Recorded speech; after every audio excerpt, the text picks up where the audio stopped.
Diz-nos assim a Bíblia Sagrada nesta hora.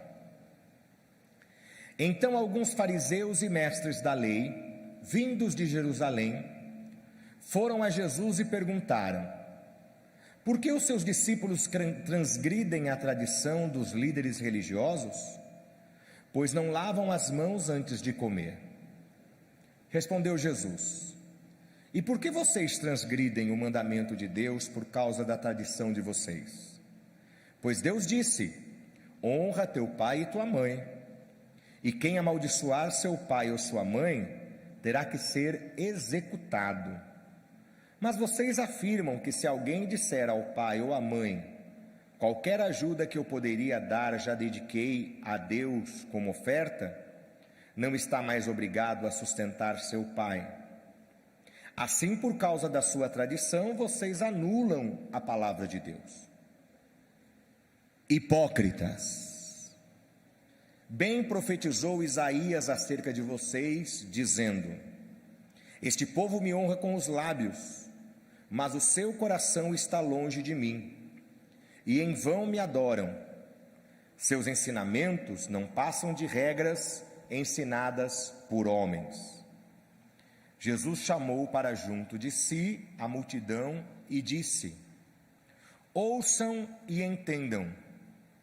O que entra pela boca não torna o homem impuro, mas o que sai da tua boca, isso o torna impuro. Somente até aqui, vamos sentar, muito obrigado. Você pode dizer glória a Jesus, louvado seja o santo nome do Senhor, e o Senhor nosso Deus nunca nos deixe faltar a sua santa palavra. Pois não, pastor? Deixa ela aqui um pouquinho, depois a gente tira. Na verdade, nós estamos preparando um suporte para colocá-la, pelo menos em definitivo, por algum tempo, exibido aqui no nosso altar. Afinal de contas, é para nós um símbolo de orgulho, de felicidade, de alegria, a nossa igreja que temos hoje em outro país. Queridos irmãos e irmãs, a palavra do Senhor nesta noite nos traz à memória um pequeno trecho de um texto onde nós encontramos palavras de Jesus Cristo. Só que não são palavras abençoadoras, não são palavras de milagre. Jesus não diz nesse texto aqui: vai, a tua fé te salvou. Jesus não fala que nesse texto seja feito conforme a tua fé, que são palavras muito abençoadas da parte de Jesus, pronunciadas para pessoas que foram buscar em Jesus Cristo o auxílio. E todo aquele que vem até Jesus buscar auxílio não é desprezado, porque ele mesmo diz na Sagrada Escritura que aquele que vem a mim, de maneira nenhuma lançarei fora. Mas são palavras importantes. Importantes por quê? Porque são palavras que forjam caráter. São palavras que formam o que o Senhor espera do caráter de alguém que o serve, de alguém que o busca, de alguém que está buscando obedecer os seus ensinamentos. Quando Jesus está aqui, ele estava dialogando com pessoas chamadas fariseus. Quem eram os fariseus? Fariseus eram religiosos, e eu quero enfatizar muito bem essa informação.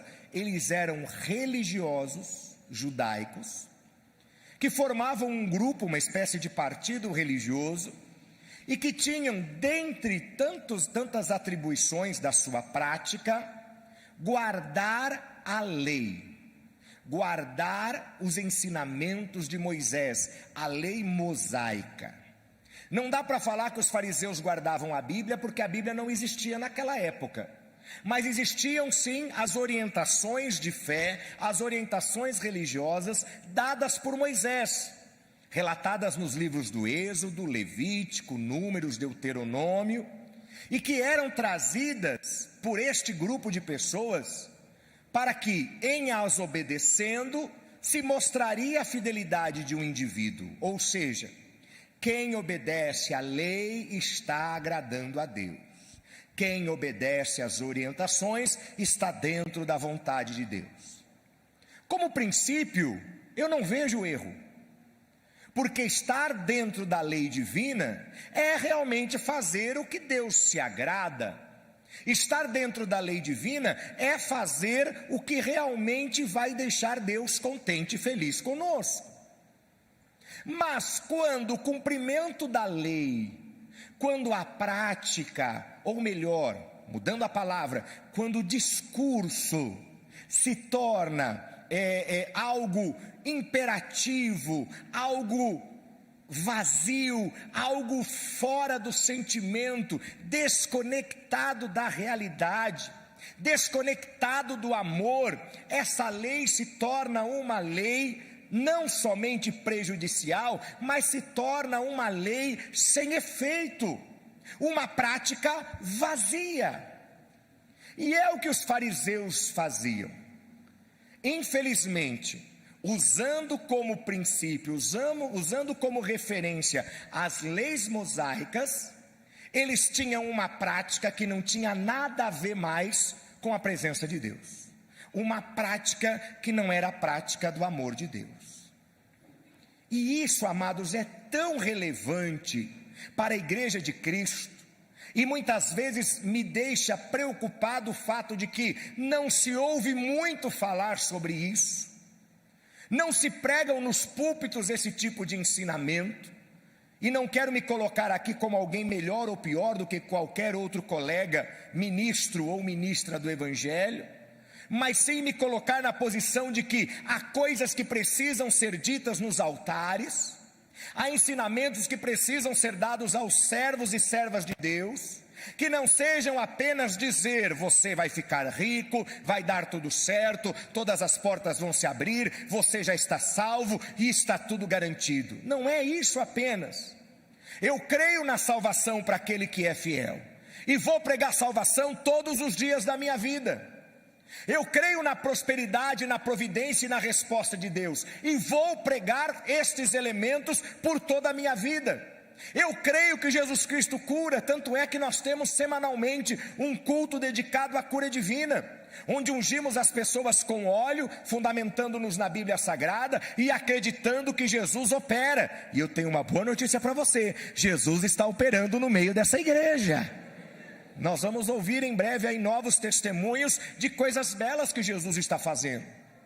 Mas não adianta falar tudo isso e eu deixar de lado aquilo que me preocupa como pastor, como orientador, porque o pastor é isso, é um orientador de pessoas, é alguém que quer dizer ao seu grupo, ao seu aprisco, ao seu rebanho, o que a Bíblia Sagrada ensina como correto e como falso.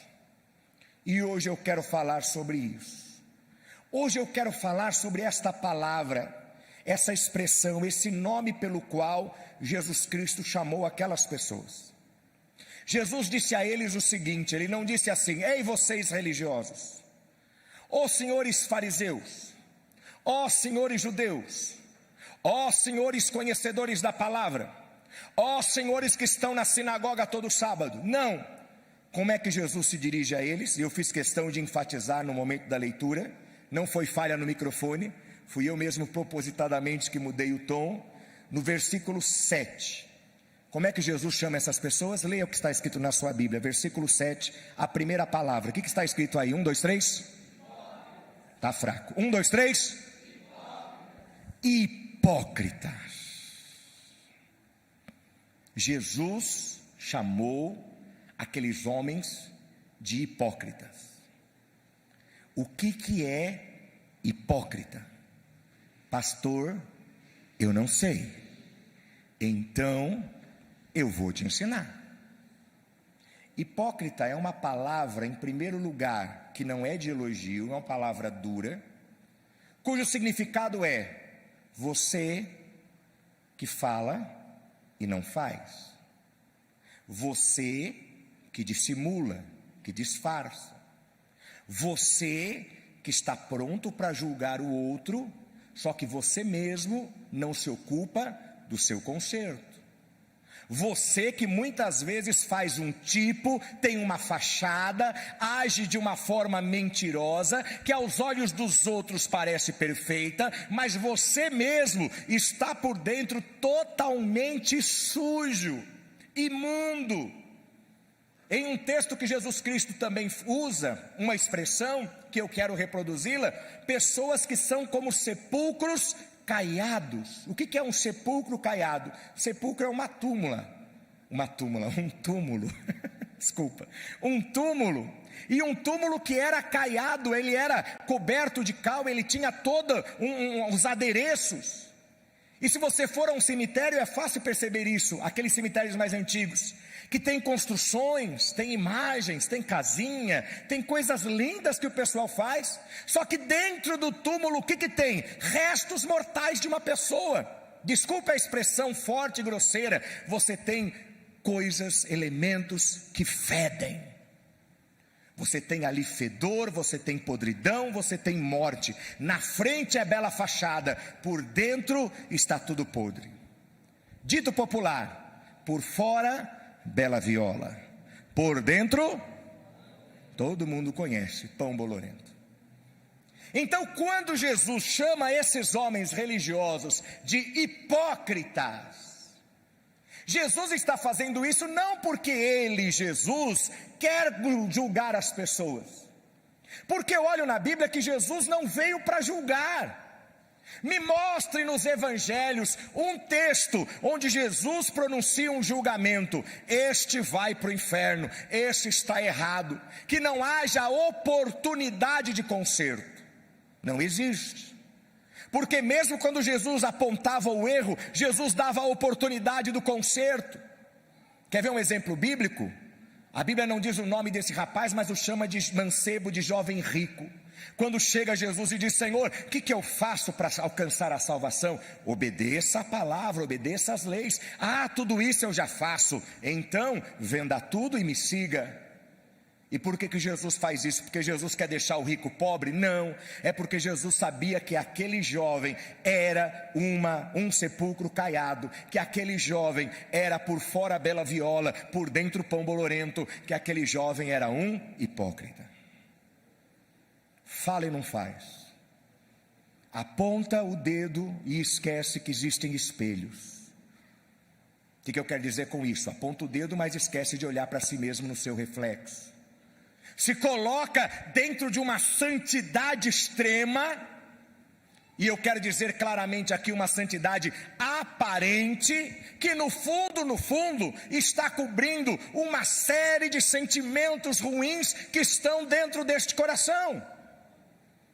E é por isso que Jesus, ao se dirigir a essas pessoas, Jesus não mede as palavras, Jesus não passa pano, Jesus não ameniza, ele não pega leve. Jesus diz claramente: vocês são hipócritas.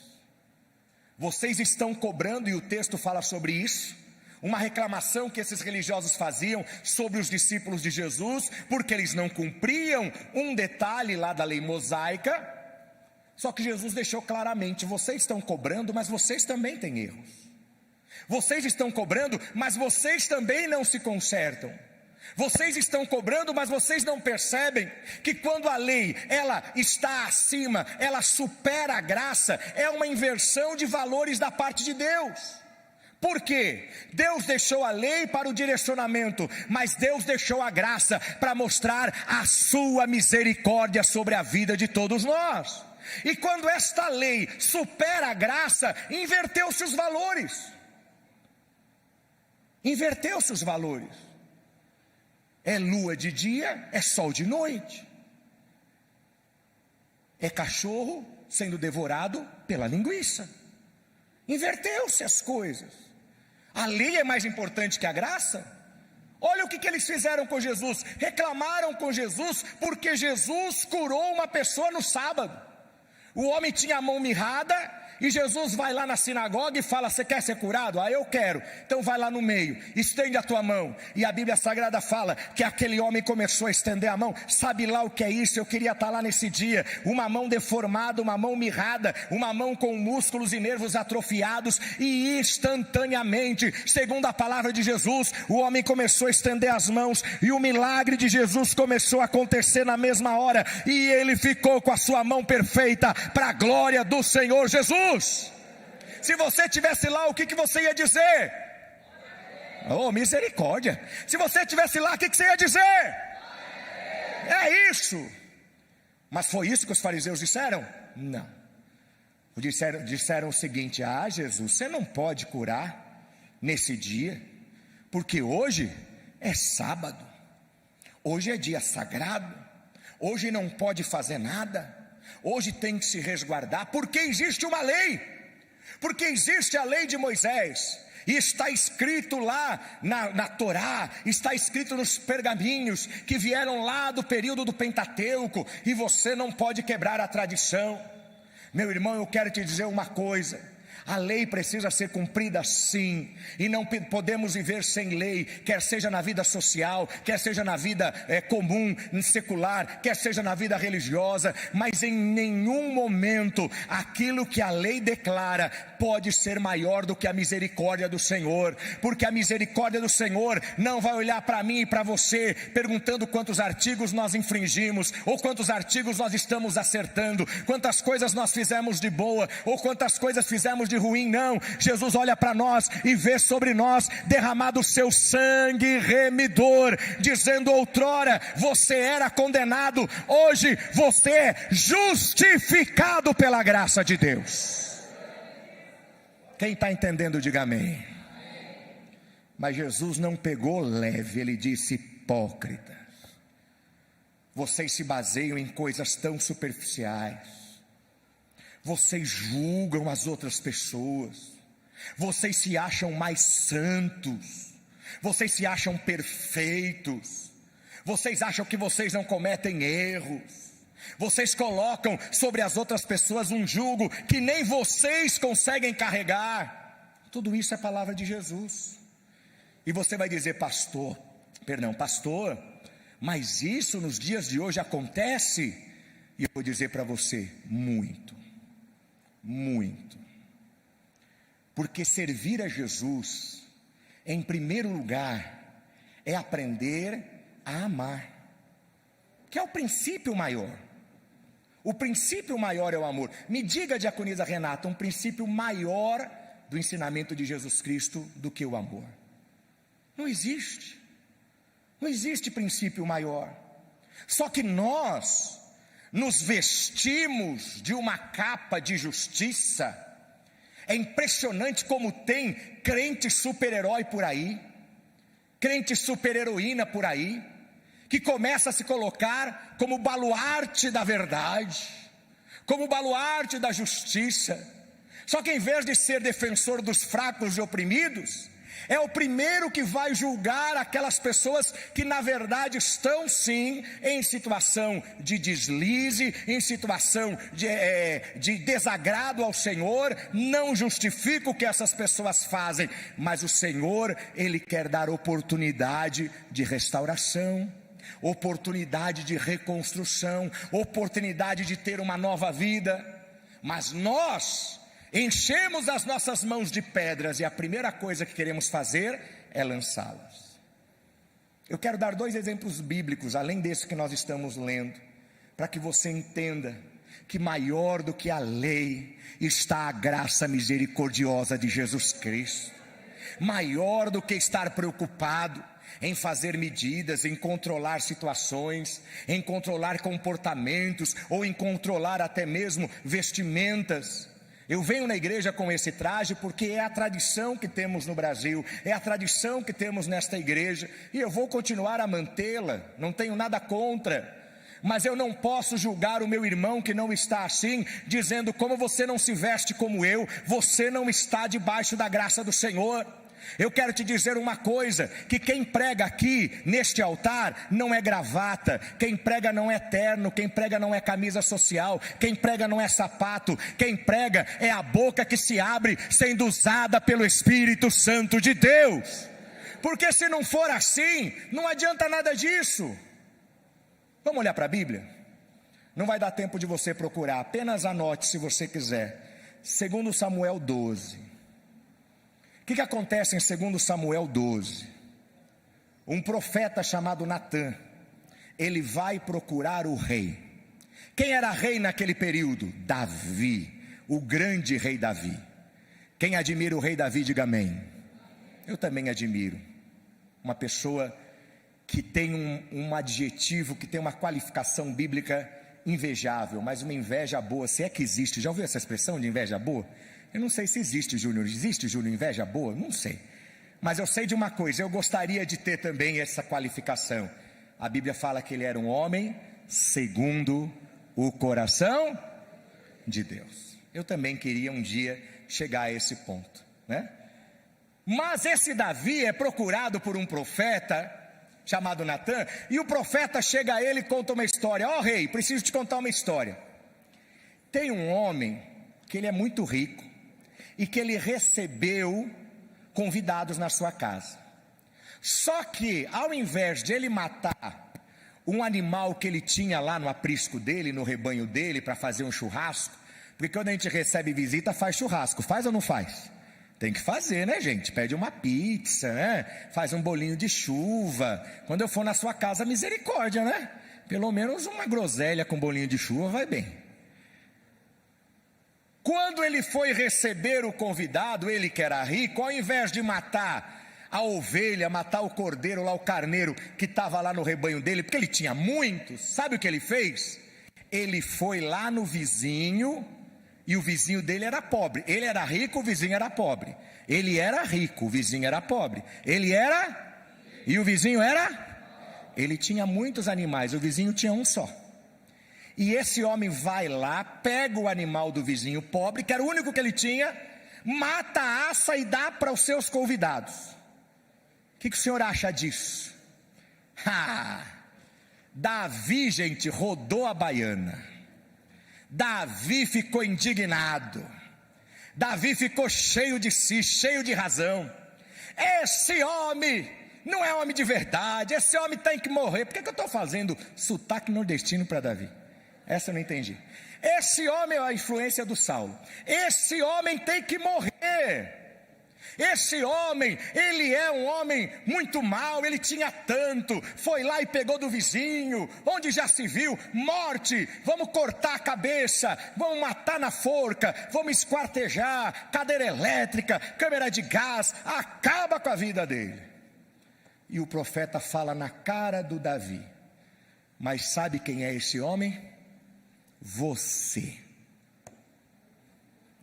Porque olha o que você fez, você tem um harém, você tem mulheres, você tem tudo a seu dispor, e vai lá e toma a mulher do pobre Uzias, ainda coloca ele na primeira linha da batalha, para ter certeza que ele ia morrer, para ficar com a mulher dele. Você errou. Só que perceba que o Davi foi rápido em julgar um caso que ele ouviu, e mal percebendo que o erro era dele, e que ele tinha. Uma pergunta simples: quando você ouve uma situação, você é rápido, você instantaneamente já faz o julgamento? Instantaneamente você já diz quem está certo e quem está errado? Instantaneamente você já indica, aponta o dedo e falando, esse daí não merece misericórdia? Essa daí não tem mais jeito, esse daí tem que ser colocado fora? É assim que você age? Se colocando na posição do juiz supremo, de alguém que tem toda a correção, porque afinal de contas, o errado é ele. E os nossos erros?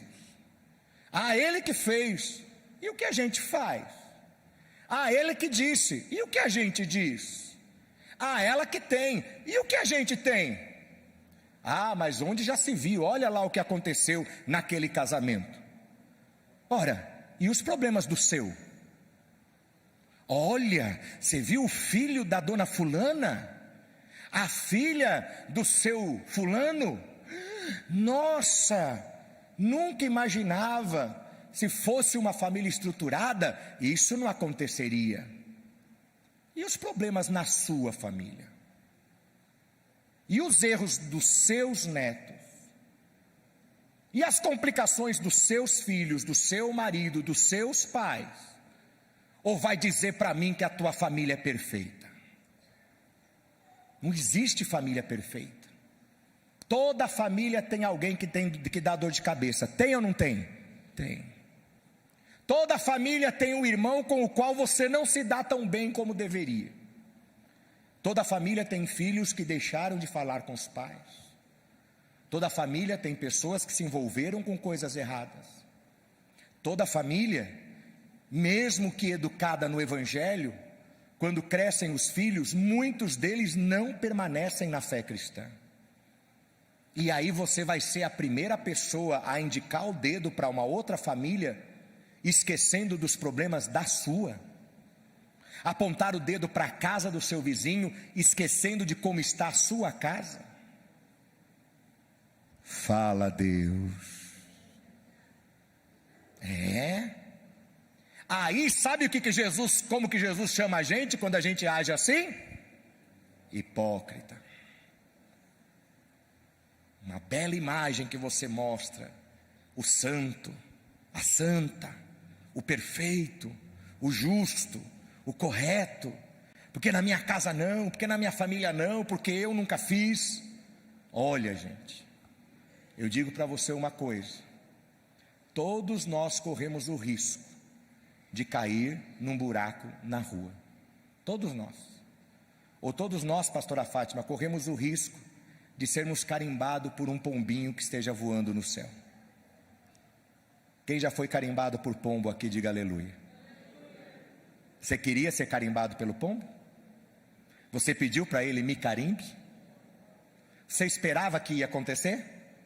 Só que de repente, presbítero Diácono Zé Hermes, acontece.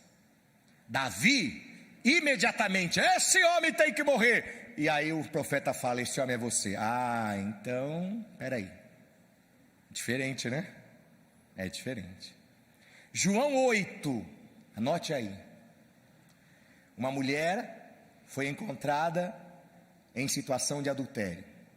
Comprovadamente, não é que contaram para Jesus: olha, Jesus, você ficou sabendo da dona Salomé? Nossa, ela foi na casa lá do Serafim, você nem imagina, Jesus. Não, não foi assim.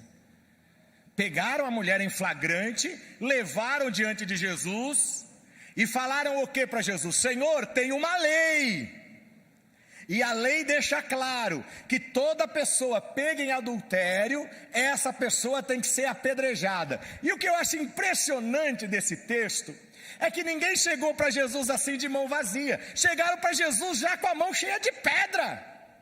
Onde que eles encontraram aquela pedra? Ah, tinha lá no chão, mas eles já estavam de olho. E garanto que alguém já estava olhando assim: aquela ali é bem pontuda, aquela é legal, aquela é pesada, nossa, uma jogada, uma batida só, acabou. Tinha muita gente já escolhendo a pedra. E aí quando chegam para Jesus: e aí, Jesus, qual é a sua opinião? O que você vai fazer? E olha como o fariseu é. Desculpa, gente, dá nojo. Dá nojo. Fariseu é assim: se você fizer, ele vai te condenar porque você fez. E se você não fizer, ele vai te condenar porque você não fez. É assim fariseu, viu, irmã?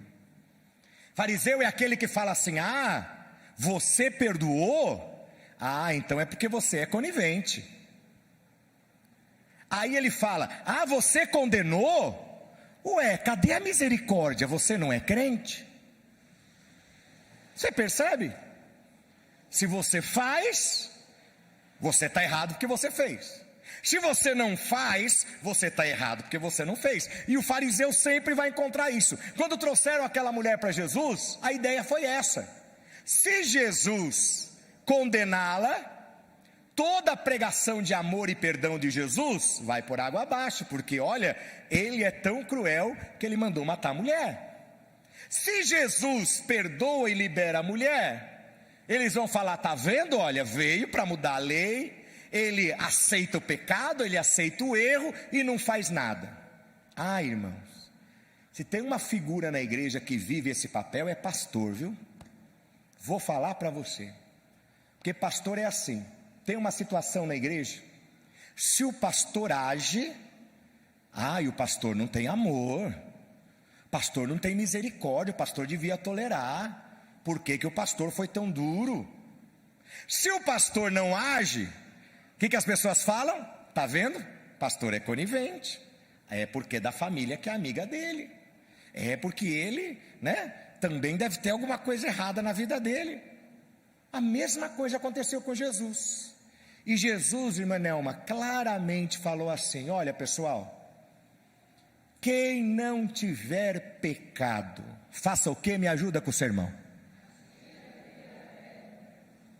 Quem não tiver pecado, ou seja, o juízo não é dela, o juízo é de cada um de vocês, e nem eu vou julgar vocês, porque Jesus estava lá na boa, Jesus estava lá escrevendo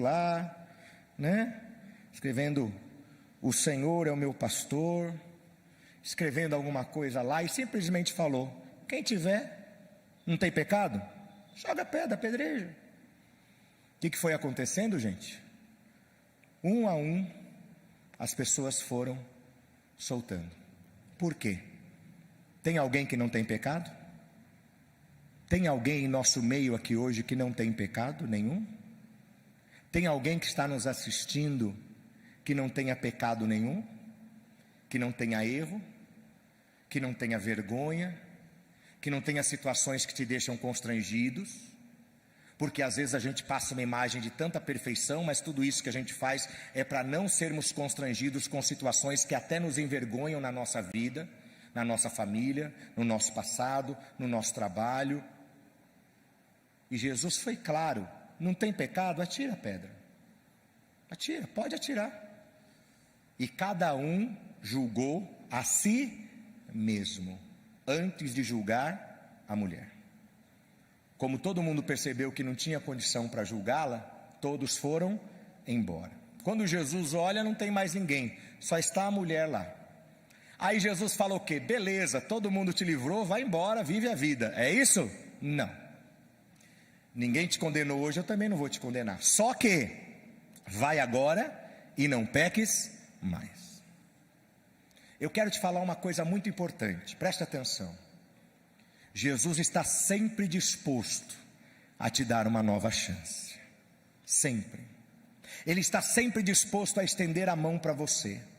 Ele está sempre disposto a abrir uma nova porta. Ele está sempre disposto a te levantar quando você cair. Porém, você e eu precisamos fazer por onde merecer essa oportunidade do Senhor. Porque se o Senhor nos dá uma oportunidade de nos levantarmos e caímos novamente, talvez uma outra oportunidade não venha. Se o Senhor nos dá uma oportunidade de conserto e a gente volta ao erro, talvez não tenha outra oportunidade. O Senhor, Ele quer te livrar da condenação, te tirar lá do fundo do poço, e Ele tira. Mas depois que Ele te tirar, não volte mais lá, porque talvez não haja uma outra oportunidade para você. Jesus foi claro e disse àquela mulher: vá e não peques mais. Eu não sei, irmã Val, se ela pecou ou não, mas se ela teve juízo, como eu e você precisamos ter, não pecaria mais. Ah, ela ficou perfeita, pastor, ela virou santa? Não, mas aquele pecado que ela cometeu, ela não cometeu mais, porque ela aprendeu. Ela aprendeu. Amados, eu quero dizer para vocês com toda a sinceridade, há experiências na vida da gente que nos marcam tanto, que mudam a nossa forma de ver a vida. E eu quero contar uma para vocês. Me permitam, vou contar uma experiência pessoal que se enquadra nesse texto, porque esse texto ele é um texto marcado para o resto da minha vida, em especial o versículo de número 11, que daqui a pouco eu vou citar. Eu sou uma pessoa que tive o privilégio de nascer em uma família evangélica. Os meus pais, quando nasci, já eram evangélicos, já eram pastores. Portanto, toda a minha educação, toda a minha vida foi pautada pelos princípios evangélicos, pelos princípios do cristianismo. E quais são os princípios do cristianismo? O principal deles, que infelizmente muita gente esquece, é o amor. Mas além do amor, a gente tem uma série de regras a seguir. Quando você vem para a igreja, você não aprende que tem um monte de coisa que você pode fazer, que você não pode fazer, não é assim? É assim ou não é? É. Quando você veio para Jesus, aí você, agora eu não posso mais, isso eu não posso fazer. Eu cresci assim, eu cresci nesse meio. E durante muito tempo na minha vida, e estou fazendo uma confissão pública que talvez eu nunca tenha feito, eu pensei como um fariseu. Eu pensei no sentido de que eu tenho a capacidade, eu tenho a faculdade de julgar a outra pessoa. Afinal de contas, eu sou crente. Afinal de contas, eu estou na igreja a minha vida inteira. Afinal de contas, eu toco lá na igreja, eu canto na igreja, eu prego. Eu fui líder de conjunto, eu fui líder de jovens. Muito cedo eu fui nomeado ao pastorado, eu dirigi igreja. Então, por muito tempo na minha vida, porque eu venho deste universo, porque eu estou inserido nessa realidade, preste atenção, nós somos muitas vezes fruto do ambiente que nós vivemos. Portanto, eu glorifico a Deus que você esteja na Igreja Evangélica Missão Nacional, porque aqui você não vai ser ensinado, não vai ser doutrinado, não vai ser adestrado para ser juiz de ninguém. Aqui você vai aprender que todos nós somos necessitados da misericórdia do Senhor Jesus Cristo. Não falo com isso ou não faço julgamento de nenhum outro lugar, eu estou falando da nossa igreja. E o que acontecia comigo? Isso pode, isso não pode, isso é de Deus, isso não é de Deus. Apesar dos meus pais nunca me ensinarem fanatismo, graças a Deus, nunca vivi em uma família de fanatismo, mas ainda assim eu tinha uma série de restrições. Só que aí Jesus trabalhou comigo de uma forma que eu nunca imaginava. Por volta dos 20 e poucos anos, eu acredito que 26, talvez um pouquinho antes, eu comecei a ter um problema, uma enfermidade nos meus olhos, especificamente na minha córnea, ou nas minhas córneas, chamada ceratocone. O que é o ceratocone? A nossa córnea, ela é esférica, ela tem que ser bem redondinha. Córnea é essa área central aqui do nosso olho, né? Ela tem que ser bem redondinha. O ceratocone, o que ele produz? O que ele faz? Essa córnea que tem que ser redondinha, ela começa a fazer ou tomar uma forma cônica, começa a nascer um bico na córnea, por isso que chama ceratocone. Então a córnea que tem que ser cilíndrica, ela passa a ser cônica, ela fica um cone. E quais são as consequências desse problema? As consequências é que a visão ela começa a ser prejudicada. Não leva, teoricamente, a não ser que seja um caso muito grave, não leva a pessoa à cegueira, mas você não consegue mais enxergar bem. E não há o que corrija, não há óculos que corrija, não há lente de contato que corrija. Quando você coloca a lente de contato, ela não para grudada na sua córnea, você pisca e ela até salta do seu olho, porque ela não tem contato com a córnea. E eu vivi esse problema e muitos de vocês me conheceram nessa época. Período que eu não enxergava, período quantos aqui se lembram e já viram, não vou nem tirar daqui, senão vai cair a bandeira, que para ler a Bíblia eu tinha que trazer muito próximo aos meus olhos, e muitos aqui se lembram desse período que nós vivemos. E imagino o quanto você ficava sensibilizado comigo, né? Eu tão jovem, né, 20 e poucos anos, e já com um problema de visão assim tão grave. Encontrar irmãos na rua era um perigo, porque a pessoa estava do outro lado da calçada, ela falava: ô pastor, paz do Senhor, eu ficava assim, né? Por quê? Porque eu não enxergava, não é que o pastor era metido, é que eu não enxergava. E aí, qual é a solução para esse problema?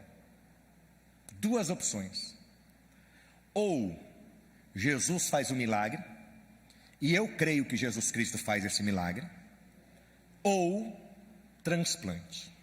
Não tem outra forma de tratamento, pelo menos naquela época, né? Estou falando de 20 anos atrás, até um pouquinho mais. Hoje imagino que tenha outras técnicas. Eu sempre pedi cura, sempre. Fazia campanha, jejum, 7 dias jejuando, vinha na igreja, recebia oração, pedia a unção de minha mãe, recebia a unção dos irmãos. Trabalhava naquela época em Vila Gerste também, os irmãos de São Caetano oravam por mim: Jesus me cura, e a cura não vinha. No dia 31 de dezembro de 2001 para 2002, eu fiz uma oração a Deus, e a primeira vez que na minha oração eu coloquei a palavra transplante, porque eu sempre pedi cura, sempre. E naquele dia eu orei, Fernanda era recém-nascido, 1 aninho, não tinha nem 1 aninho de vida. E eu ficava preocupado, pensando, meu Deus, eu preciso ver a minha filha crescer, olha o que eu pensava, eu preciso vê-la no púlpito lá se apresentando, e eu sentado no banco, e eu quero enxergar a minha filha. Quando ela fizer papel de árvore lá na escolinha, porque toda criança faz papel de árvore, né? De árvore, de pedra, seja lá o que for. Quando ela estiver lá na escolinha, eu quero ver, eu não posso crescer assim, eu não posso passar o tempo e não enxergar isso. Aí eu orei a Deus, falei, Senhor, este ano o Senhor precisa fazer algo na minha vida.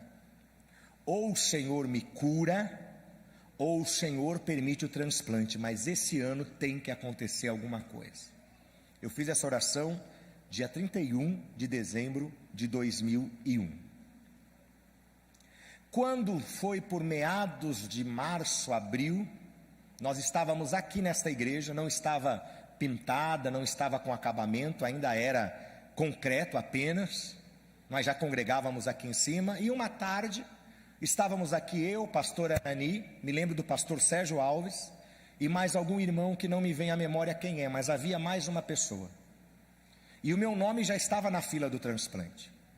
E daqui a pouco você vai entender, mas o que tem toda essa história que o pastor está falando com o texto da Bíblia, com o que está sendo falado hoje, da hipocrisia, do julgamento, e de nós nos acharmos santos e santos e santos.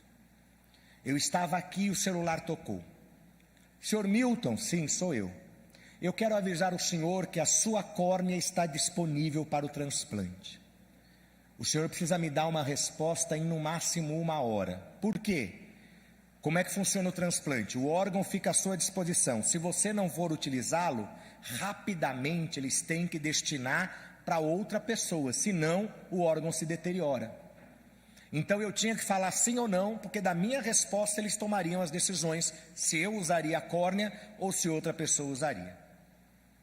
Quando eu recebi aquele telefonema, eu falei, olha, você me dá 1 hora para responder? Sim, daqui 1 hora eu te ligo. Pedi licença à pastora, pedi licença ao pastor, desci no estacionamento e entrei no carro. E sabe qual era o grande trauma que eu tinha quando falava em transplante?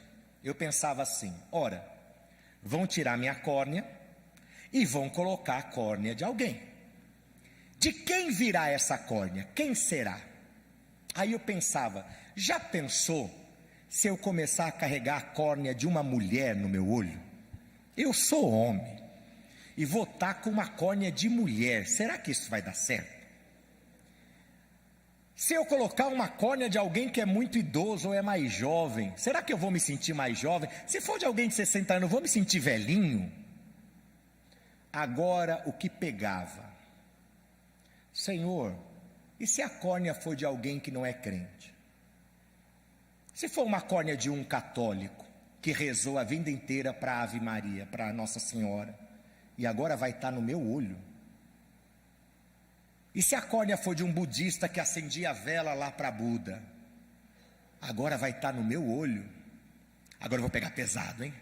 E se a córnea for de um macumbeiro, de um umbandista, de um pai de santo, isso vai estar no meu olho? Como é que eu vou viver com isso? Como é que eu vou te servir? Por quê? Porque a minha vida é santa. Porque eu sou uma pessoa dedicada desde do ventre da minha mãe, ou antes de eu nascer, eu já fui dedicado a ti. Meu nascimento é um milagre, foi uma promessa, atendimento da palavra de fé de meu pai. Como é que eu vou te servir se eu tiver esta impureza em mim? Desci. Tá boa a história, gente, sim ou não? Então tá bom, vou continuar. Desci no estacionamento, Moncharrone, entrei no carro. Eu não faço isso sempre, não aconselho você a fazer sempre. Por quê? Bíblia não é tarô. Bíblia não é assim, deixa eu ver o que Deus vai falar comigo hoje. Pá, aí você abre. Tem dia que dá certo, né? Tem dia que você abre e você fala assim, e aí está escrito lá, né? Ainda que eu andasse pelo vale da sombra da morte, não temeria mal algum. Oh, Jesus, aleluia. Tem dia que você abre e aparece lá, ó, raça de víboras. Ou então aqui, hipócrita, queimarás no fogo do inferno. Aí você fala, oh Jesus, para mim não. Bíblia não é tarô, não é assim que funciona. Mas eu acredito que há momentos em que Deus pode falar através da palavra. Quantos creem assim, digam amém. Eu também creio, não é todo dia, não é toda hora, mas vai ter momento que Deus vai usar a Bíblia para falar com você. Cheguei no carro, entrei e falei: Jesus, eu tenho 1 hora para dar resposta para a mulher. E como é que eu vou fazer? Porque se eu coloco uma córnea de uma loira aqui, como é que vai ficar? Se eu coloco a córnea de uma criança, de um idoso, se eu coloco a córnea de um pai de santo, como é que eu vou te adorar? Eu vou estar orando lá e a córnea vai estar fazendo o quê? Olha que crise, porque eu estava nessa. Não, eu sou santo, a minha vida é santa, todas as minhas células pertencem a Jesus, eu nunca quero me contaminar. Era o meu pensamento. Orei a Deus, peguei a Bíblia e abri. Mateus 15:11 diz assim: o que entra pela boca não torna o homem impuro, mas o que sai da tua boca é o que torna impuro. O que contamina não é o que entra, o que contamina é o que sai. Quem está entendendo, diga amém. Você percebe que Deus me deu uma resposta tão clara para eu entender. Não importa. Você tem esses pré-julgamentos, Milton, achando que isso não é de Deus, isso é santo, isso não é santo, isso é perfeito, isso não é perfeito. Mas eu, Deus, te vejo de outra maneira, sabe por quê? Tudo isso aqui vai passar, eterno é só a vida no céu com o Senhor Jesus Cristo. Costume vai passar, uso vai passar, roupa vai passar, moda vai passar, música vai passar, tudo vai passar. Mas se não houver transformação no coração, aí, meu filho, tu vai para o meio do inferno. Mas se o coração está transformado, pode ter córnea, pode não ter córnea. Eu não sei se a minha córnea é de uma loirona, eu não sei se a minha córnea é de um japonês, eu não sei se a minha córnea é de um idoso, eu não sei se a minha córnea é de um ex-pai de santo, eu não sei se a minha córnea é de quem quer que seja. Mas quando ela entrou aqui, ela passou a ser santificada para o Senhor Jesus Cristo. Aí eu subi aqui, falei com os pastores, com a pastora Anani, com os pastores, falei: olha por mim, porque Deus me deu uma resposta. Eu não sabia o que fazer, mas eu entendi. E eu vou dizer sim para essa córnea, eu vou receber. Da onde ela vem, não sei, mas eu sei de uma coisa: ela é resposta de Deus. Às vezes a gente evita, a gente inibe, a gente rejeita a ajuda de alguém porque a pessoa é católica. Você rejeita a conversa com alguém porque a pessoa, ela tem uma outra atividade, ela tem uma outra prática. Meu irmão, eu quero te dizer uma coisa: enquanto nós vivemos desta forma, nós corremos o risco de sermos chamados por Jesus de hipócritas, de virmos à igreja, termos uma vida certinha, julgamos todo mundo, falamos que todo mundo vai para o inferno e nós não estamos cuidando da nossa salvação. E Jesus diz claramente: o que contamina não é o que entra, é o que sai. Se o seu coração é sujo, você não tem salvação. Mas se o seu coração é lavado e remido pelo sangue de Jesus, o que está aqui fora não importa, porque o Senhor nos vê de outra forma. Eu estou vendo um monte de cabelo, de rosto, de nariz, de roupa, de queixo, de braço e de tronco, mas Jesus está vendo coração, coração, coração, coração, coração, coração, coração. E Ele sabe como é que está o teu coração. Ele sabe que não adianta você te travestir de crente, colocar uma fantasia de crente, de perfeitinho, de santo. Olha onde já se viu. Irmão, vá se converter. Santo é só Jesus. Se não tiver vida transformada, eu garanto a você, quando Jesus voltar, você pode ficar com essa igreja, porque eu não quero ficar aqui. Quando Jesus voltar, eu quero ir para a glória com Ele. É isso que eu quero. Se eu me visto de uma forma diferente do que você espera, me desculpe. Eu procuro não fazê-lo, porque eu sei que a imagem é muito importante. Você acreditaria numa reportagem de um telejornal, onde o apresentador estivesse vestindo camiseta regata, chinelão e bermuda, e falasse assim: olha, o Brasil está muito bom, meu, e aí, cara, legal. Não passa credibilidade.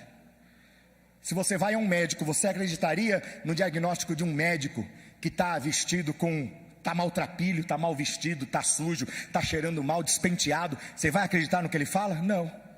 Agora, se ele está alinhadinho, se ele está com o jaleco branco, se ele te atende com um sorriso e faz aquela cara de intelectual, e você fala para ele: doutor, estou sentindo tantas dores, ele diz: Doril, dipirona. Você está com aquela tontura, aquela, o que é? Virose. Eu tô com, você tá com não sei o que, tá com sorrisal. Ele não te deu nada de diferente, mas passa credibilidade. O que eu quero dizer com esse sermão hoje, amados? Ninguém vai chegar nesse púlpito e falar: agora vamos fazer isso, agora vamos fazer aquilo, agora vai mudar tudo. Não é assim que funciona. Toda revolução, ela traz prejuízo, ela traz mortes. As mudanças, elas acontecem paulatinamente. Mas uma coisa que precisa mudar a partir de hoje é que nós tenhamos corações sinceros e transformados na presença de Deus. Pare de ficar apontando os erros das pessoas, pare de julgar os seus irmãos, pare de se achar perfeito, pare de se achar a pessoa mais santa. Para com isso. Todo mundo te vê aqui na igreja falando 300 mil línguas, mas ninguém te vê no trabalho, e lá também você fala 300 mil coisas, mas não são línguas estranhas. Está entendendo o que eu estou falando? Não são línguas estranhas. Você aqui na igreja é cheio de amor, de carinho. Em casa você nem olha para os seus filhos, nem abraça teu marido, nem cumprimenta a sua esposa. Estão dormindo separados, de costas um para o outro. E quando está de costas ainda no mesmo leito, ainda vai, porque já faz tempo que um está na cama e outro está no sofá. E aqui você faz papel de bonito. Você é trambiqueiro para todo lugar que você vai, não paga a conta, dá calote em todo mundo fala: ih, lá vem aquele cara que não paga. Tem lugar que você não pode nem entrar de tanta vergonha que você já passou lá, mas aqui não, que eu sou servo de Deus, aleluia. Ainda sobe aqui e fala: irmãos, dizime na casa do Senhor. Alguém diga para mim se o que eu estou falando não é verdade. Alguém me diga se esta palavra que Jesus disse não serve para os dias de hoje. Alguém me diga se não está por aí cheio de crentes hipócritas, que cobra corrupção no governo, que cobra corrupção em Brasília, mas você é o primeiro a se corromper. Quando o guarda te para, a primeira coisa que você fala é: aí, seu guarda, não dá para a gente quebrar uma? E vai reclamar do deputado que está roubando, se você faz isso. Tua boca é pronta para mentir. Está assim de crente mentiroso, assim. Você não é capaz de falar a verdade nem na tua casa, e aí você vem cobrar que os outros estão fazendo coisa errada. Irmão, vá se converter. Vamos tomar vergonha, vamos ser crente de verdade, vamos deixar Jesus trabalhar o coração. E olha que coisa linda, receba isso: quando o Espírito Santo transforma o meu coração, tudo por fora começa a ser transformado pelo Espírito também. A transformação é lá dentro. Você para de falar palavra. É pessoal, mano. Obrigado. Não é pessoal não, é a pilha. Acontece. Você para de falar palavrão, não porque o pastor fala pare de falar palavrão, mas é que o Espírito Santo dentro de você começa a te mudar, e você se incomoda de falar aquelas palavras ruins que você falava anteriormente. Você para de beber, não é porque o pastor fica na sua porta lá: deixa eu ver, para onde ele foi hoje? Chegou lá com uma caixinha, 6 garrafas, peraí, deixa eu ver se é 0 álcool ou não é 0 álcool. Você para de beber porque o Espírito Santo transforma você por dentro e aquilo já não te satisfaz mais. Você para de fumar não é porque tem uma foto de um pé deteriorado lá na embalagem. Você para de fumar porque o Espírito Santo te move. Você fala: isso não é mais para mim. Você para de ir a lugares errados, não porque as pessoas vão te ver. Se me verem aqui, não. Você para de ir porque aquilo não faz mais parte de você. Você para de ver pornografia, não porque você se tornou um santo, mas que o Espírito Santo trabalhou em você, e aquilo não vai te satisfazer mais. Não é para você aquele tipo de coisa. Você deixa de ser avarento, não porque você agora é uma pessoa boa e agora quer doar as coisas para todo mundo. Não, é porque o Espírito Santo transforma. Eu quero ouvir de Jesus uma palavra diferente. Hoje eu não quero que Jesus fale hipócritas, mas hoje eu quero que Jesus fale para essa igreja: meus filhos, minhas filhas, eu os amo, estou preparando lugar para vocês lá na glória. Eu estou feliz com a tua vida, você tem me servido, você tem sido abençoado, e em ti eu farei grandes coisas pelo meu nome. Diga glória a Deus. Eu vou encerrar. Me perdoe, eu acho que eu passei um pouquinho do tempo, me empolguei hoje, mas eu confesso que quando eu estava meditando nesse texto, e um dia já algum tempo atrás eu falei para vocês que eu pregaria sobre essa história, que eu já contei superficialmente, e hoje foi mais profundo. Apenas para terminar: primeiro transplante, 2001, segundo transplante, 2003. De quem é essa córnea? É minha. De quem ela era antes? Não faço ideia. De quem é essa daqui, Warlen? Também não sei. E não fui atrás para saber, que tem gente que quer, né? Ai, deixa eu ver se é de um artista. Aí eu vou falar: olha, eu tenho a córnea do, né? Quem que já morreu? Do Antônio Carlos. Eu tenho a córnea do, né? Quem? Da Hebe. Já pensou eu com a córnea da Hebe? Ia falar: que gracinha essa igreja, que gracinha, né? Eu não sei de quem é, mas deu tão certo, gente, que hoje eu olho para a Laurides ali. Se a Laurides, dá um sorriso, Laurides. Aí eu estou vendo você sorrindo, tá vendo? Deu tão certo que Deus estava no controle e tudo foi bem. Nunca deixe ou faça de tudo para que nunca aconteça de você ouvir da parte de Jesus: hipócrita. Não, mas receba de Jesus uma palavra: bom e servo fiel, tem feito a minha vontade e eu vou te abençoar cada vez mais. Dê palmas ao Senhor Jesus Cristo.